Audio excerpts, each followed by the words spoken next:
Mantan Ketua Umum Pengurus Besar Nahdlatul Ulama (PBNU) Said Aqil Siraj mengatakan Anies Baswedan meminta doa kepadanya.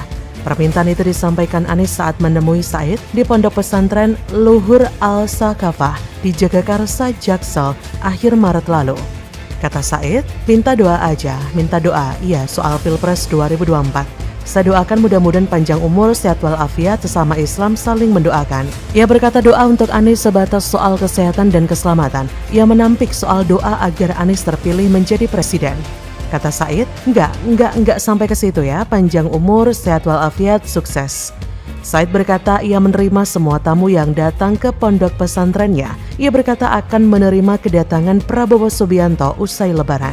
Sebelumnya, Anies menemui Said Aqil di pondok pesantren Luhur Al-Sakafah di Jagakarsa. Pertemuan tersebut digelar tertutup 21 Maret 2023. Anies diusung menjadi capres pada Pilpres 2024.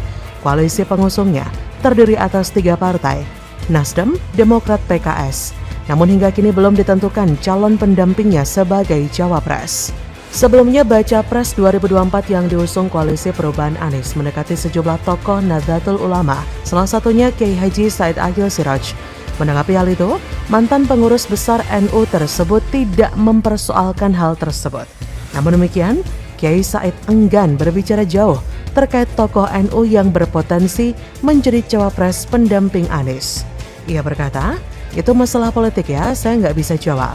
Seperti diketahui Wakil Ketua Majelis Syuro PKS, Sohibul Iman mengatakan ada sejumlah nama yang masuk dalam bakal calon wakil presiden pendamping Anies. Nama-nama tersebut sudah masuk ke dalam penggodokan tim kecil Koalisi Perubahan.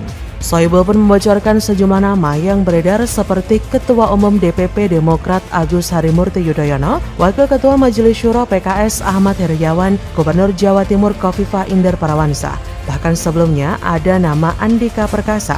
Ada pula Mbak Yeni Wahid, itu juga muncul ya. Bahkan Anies Baswedan sempat berdialog dengan santri saat menyambangi pondok pesantren Luhur Al-Sakafah. Anies sangat aktif untuk ambisi pribadinya. Ironis dan bikin miris. Jika dulu memimpin Jakarta saja begitu, bahkan banyak pihak katakan gak becus. Lalu mengapa pede banget berambisi jadi presiden? Anies tahu betul sejarah Pilgub Jakarta ketika yang bersangkutan rebut kekuasaan sang petahana Ahok menggunakan jalur agama.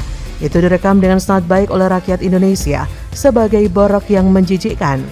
Jalan memutar Anies kini dimulai mengarah ke NU. Ini cukup menarik padahal Anies yang selama ini dekat dengan FPI bisa dibilang paradoks. Pasalnya, FPI sangat tidak menyukai Banser NU. Beberapa kali mereka kerap terjadi konfrontasi kalau FPI masih aktif menari-nari di jalanan. Tapi di satu sisi Anies tanpa rasa malu mendekati NU. Dari sini kita bisa mengambil sebuah kesimpulan jika ambisi Anies tak main-main dan orang yang berambisi itu ternyata tak punya rasa malu.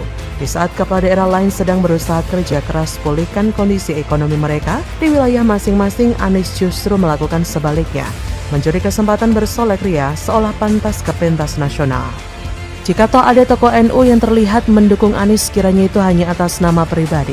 Pasalnya kaum Nahdliyin sudah pasti tahu jika Anies berteman mesra dengan HRS dan anak buahnya. Sedang HRS dan kelompoknya nggak suka Banser NU. Bahkan HRS kerap menghina almarhum Gus Dur dengan bahasa yang tak pantas keluar dari mulut orang yang mengaku sebagai ulama bahkan Habib.